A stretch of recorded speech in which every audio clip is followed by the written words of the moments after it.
How's it going, everyone? Gyro here. Time for us to check in on our Frost Mage. How has the spec changed? As you have noticed, your talents have been reset when you have logged in into 10.2.5. So it's time for me to provide a very quick, very succinct update to my no BS basic guide to Frost Mage. So updated string. The import string for the build is in the description of this video, as well as the discount links for Firebox, for our lovely sponsor. Let's say the last thing that you have seen was my guide and the time of 10.1 patch that there was.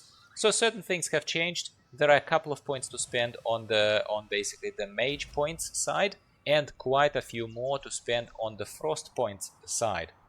So first of all, what I would like to highlight to you is there are two ways of doing this, in my humble opinion. Casual friendly, not overthinking it. It's not specific for Mythic Plus, this build, not specific for raiding. It is a generic, good, solid build. I think so anyway, and I, as always, welcome corrections, adjustments from people who main a Frost Mage. So in case this is the first video you're watching from me on Frost Mages, first of all, probably worth your while watching that first one, you know, the first one that kind of drew attention of quite a few people. But in this one, I can tell you I'm not a Frost main. That's why I welcome opinions from others. So here's what I do. I usually check for how can I play the spec as passively as well as effectively as possible. By passively, I mean the fewer extra buttons, because we already have quite a lot of buttons to press, don't we, as mages? I think the fewer buttons, the better. The fewer buttons, the more you can concentrate on the gameplay, on positioning of yourself. And as a mage, you know, you have no armor, you're fairly squishy, you're a glass cannon, and you need to be kind of paying attention to what's going on rather than just be, you know, glued to specifically like pressing the right sequence of skills on your board, on your keyboard. As far as the pressing of the skills is concerned, the generic guide remains, my friends. For single target rotation, you always start with a Frost Bolt, followed by a Flurry, followed by a proc of the Fingers of Frost, and then you do a couple of Ice Lances, the empowered Ice Lances, to spend those Fingers of Frost to do that heavy hit. And then, more or less, this rotation repeats. If you have some heavy hitting big cooldown available, such as Frozen Orb or instantly proccing Blizzard, well, why not keep running it on your target as well, if you think that it will be worth your while and the target is an elite or a boss of sorts that's going to be standing for a while. So it's worth a push of a button. So that is your single rotation. It remains the same.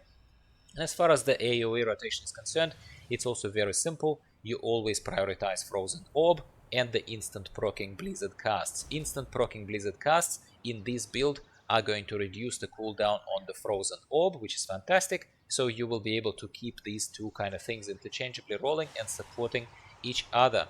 So in this particular build, as you can see, I am experimenting with not taking any of the bottom talents over here, called Frost, called Snap, any of them.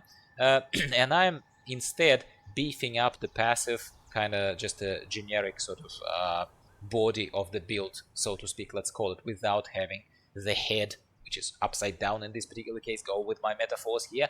I think it works okay for me, but I have not tested it super extensively, and that is particularly where I welcome your input further.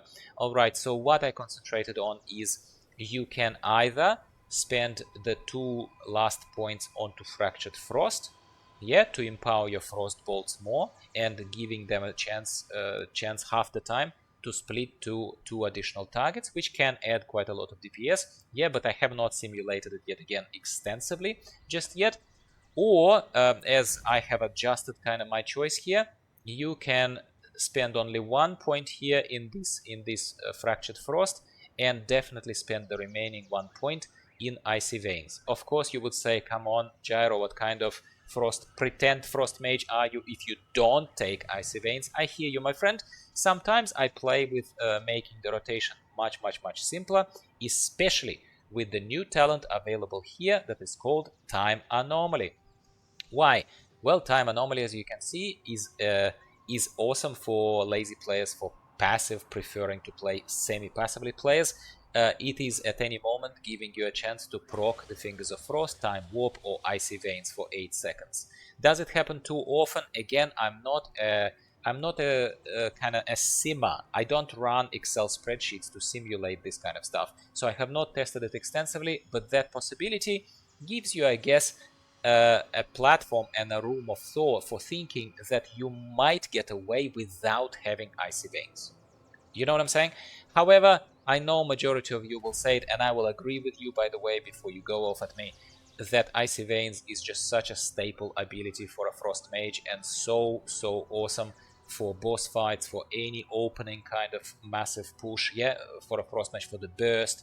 Yeah, I'm not even talking here about PvP, I'm not a PvP player, so possibly in PvP it allows you to do that burst, yeah, that you probably needed, which is why this updated build is available to you in the description of this video. Aside from that, nothing has changed. Frost Mages are still awesome, and this video was never trying to start comparing Frost to Arcane or Fire. Maybe we'll talk about it next time, but yet again, I'm not a specialist in those specs. I know more about Frost. That's it, my friends. Short and sweet, well, relatively short and sweet, still a bit rambly, that's just kind of how I am. Please like this so that more fellow Frost Mages can see this and can benefit from this. And, like I said many times, but yet again, because it's important, I invite respectful exchange of opinions. If you think that I haven't taken something that absolutely is needed for this build, tell me why and tell me what. And the more of my viewers will also see this, so you will be helping me and them. So like the video, subscribe to the channel, because I am alternating between World of Warcraft and Path of Exile these days. More guides are coming, similar guides, and the community is still very much alive. And visit the sponsors Firebox, who are creating massive amounts of variety of plain but high quality premium technical and casual clothing like this. I'm really enjoying this, recording these videos now that the times are becoming a bit colder in Australia here, so it actually is quite nice to have long sleeve now, but they have all sorts of clothing in case it's your kind of cup of tea, and in case your mom's basement gets a little chilly. So thank you very much for watching. I'll talk to you next time.